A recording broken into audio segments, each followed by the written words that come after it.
One Life, which also coincided with Green Ghana Day as well as World Environment Day in Tema. According to him, a similar project is being planned for Takoradi Port. Michael Luguje used the opportunity to commend government for the Green Ghana initiative and said GPHA was proud to be associated with it. Meanwhile, Deputy Transport Minister Frederick Obeng Adom was happy the project was in sync with government's Green Ghana project, which promotes and encourages nationwide planting of trees for afforestation purposes. Ghana's economy is expected to expand by additional 0.5% of gross domestic product (GDP) annually over the next 10 years due to implementation of the African Continental Free Trade Agreement. According to the World Bank reporting on trade competitiveness, this is very significant and should motivate the government to follow up with the outstanding negotiations and implementation of the AfTA protocols.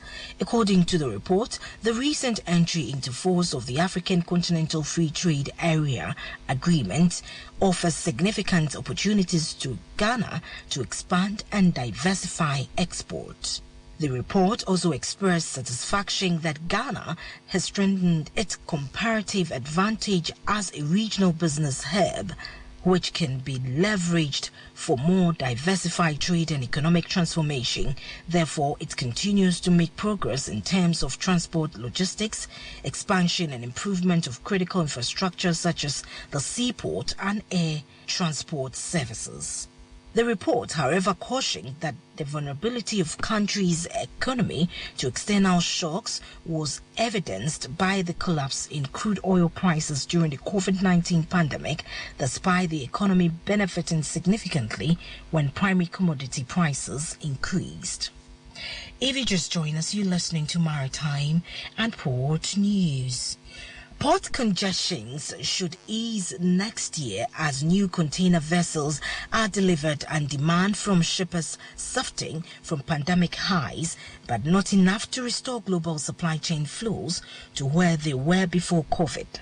According to the head of DHL's freight forwarding unit, DHL Global Forwarding Freight Chief Executive Officer Tim Schwab, in an interview, said the U.S. is not going to get better overnight because infrastructure development takes a long time.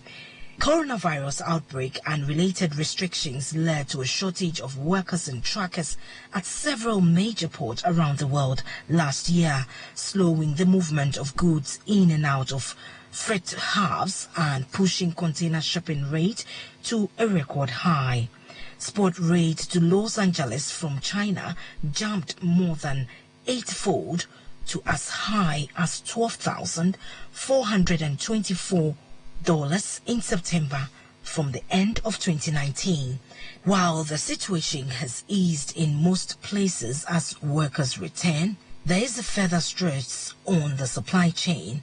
At the key port of Shanghai, tentatively emerges from a 2-month lockdown and cargo backlogs are yet to be cleared. According to the chief executive officer, the reopening of the Chinese financial and manufacturing hub comes as more goods are being shipped from Asia to the US and Europe ahead of the year-end holidays. The mass quarantine measures imposed this past weekend in Shanghai, including highway closures, severely affected truck carrying export bound for the city's port, according to logistics company Orient Star Group. Truck loaded with cargoes and containers were unable to enter the Shanghai terminal.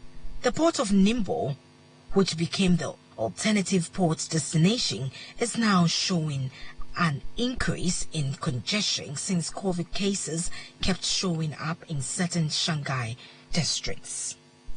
And finally, in our stories this morning, the container shipping industry earned a mind-bending $59 billion in profit in the first quarter of 2022, a new record as the industry benefit from stronger pricing. Container shipping company profits are likely to have another very strong year in 2022 as freight rates remain high despite moderate easing these last 3 months, the credit rating agency said in a global container shipping update issued on Monday. High freight rate along with buoyant demand have led to an increase in the fleet order book, which is about 26% of the existing fleet compared to less than 10% at the beginning of the pandemic. Fitch Rating is also calling for another solid year for container shipping industry earnings as port congestion will continue to prevent a return to pre-pandemic levels.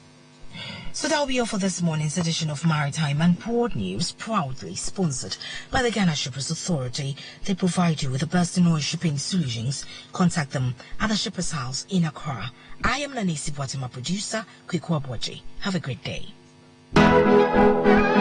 Yensu akwan suju medie hia mo man bia ankanko Ghana eko wiase na di wiase so ba Ghana Shippers Authority ani so ade hu ne se ye bebo nsuo so adwadifo e wo haw bia wonam mu efri no ma ayra dia seye sika ya ji wa emfa kwan so ene haw hodo pi ye nya adaje twen nsuo so adwadifo eno ma eko se de be ya wo beti ase ye ni so ade hu ne se ye besom ni asom sompa Ghana Shippers